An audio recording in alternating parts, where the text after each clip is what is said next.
October 17th, 1814, London. A deep boom rattles windows across a poor neighbourhood called St Giles. It isn't cannon fire, it isn't an earthquake, it's beer. A tidal wave of it, over 1,000,000 pints, smashing through brick walls and pouring into the streets. People are about to drown in a flood of porter, and somehow nobody will ever be held responsible. To understand this disaster, you need to picture London in 1814. It's loud, crowded, and thirsty. Porter, a dark, heavy beer, is the drink of the working class. And to keep up with demand, breweries don't use little barrels. They build vats the size of houses. At the Horse Shoe Brewery on Tottenham Court Road, owned by a company called Mew and Company, one vat stood taller than most. It held porter that had been aging for almost a year, and it weighed something like 135 tons. It was reinforced with thick iron hoops, like a giant barrel wrapped in metal ribs. Vats like this weren't rare. The brewery had over a dozen of them, some holding hundreds of thousands of gallons combined. It was basically an indoor lake of beer, held back by wood and iron. And on this particular October afternoon, one of those iron hoops slipped loose. A brewery worker named George Crick noticed it. He wasn't alarmed. Hoops slipped occasionally, maybe once or twice a year, and it usually wasn't serious. He made a note to report it and went about his day. Nobody ordered an evacuation. Nobody thought this was the beginning of a catastrophe. About an hour later, the vat gave way completely. Picture a wall of beer, maybe 15 feet high, exploding outward with enough force to blow the doors off the building and shatter a brick wall over 20 feet high. The sound was said to be like thunder.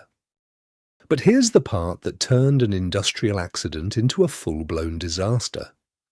The force of that first vat bursting knocked over the other vats around it.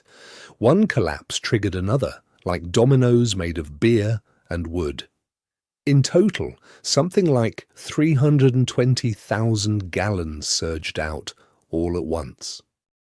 That's over 1,000,000 pints of beer, moving as a single wave, with nowhere to go but out into the streets. And right outside the brewery walls was one of the poorest, most crowded places in all of London, the St Giles Rookery. St Giles was notorious. Narrow alleys, crumbling tenements, families crammed into cellar rooms below street level, because that's all they could afford. It was the kind of place Victorian writers described in horror.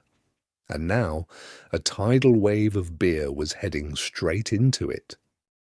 The wave hit New Street and George Street with tremendous force. It tore through the base of at least one house so violently that the upper floors just dropped straight down, like the ground had been pulled out from under them. A pub nearby reportedly had its walls damaged too. Inside those cellar homes were people who had no warning at all. The beer didn't trickle in, it surged in fast and heavy, filling small underground rooms in seconds. There was no time to climb out, no time to save the children. At least 8 people died that day, most of them women and children. One was a mother, Mary Banfield, mourning her own daughter's death just the day before, now killed alongside her surviving child by the flood. Another was a servant girl. Another, a group of mourners gathered at a wake, drowned in the very room where they'd come to grieve.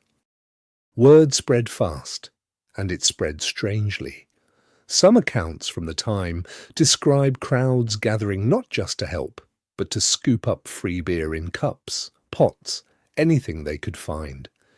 In the chaos and horror, there was also this darkly absurd detail.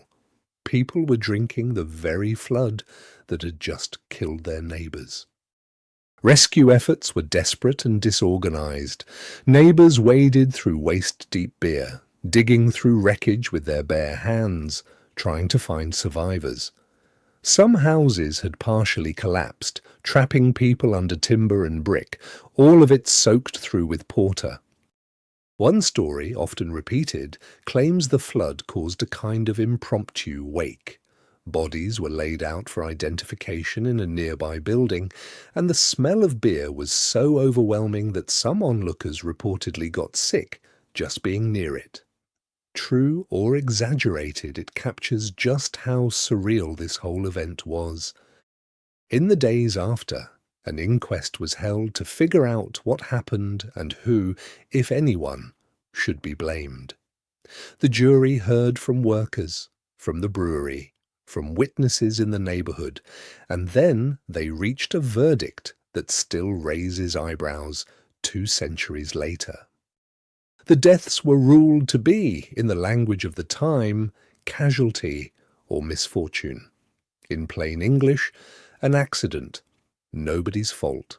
Not the brewery's engineering, not the age or condition of the vat, not the fact that a warning sign, a slipping hoop, had already appeared and been ignored.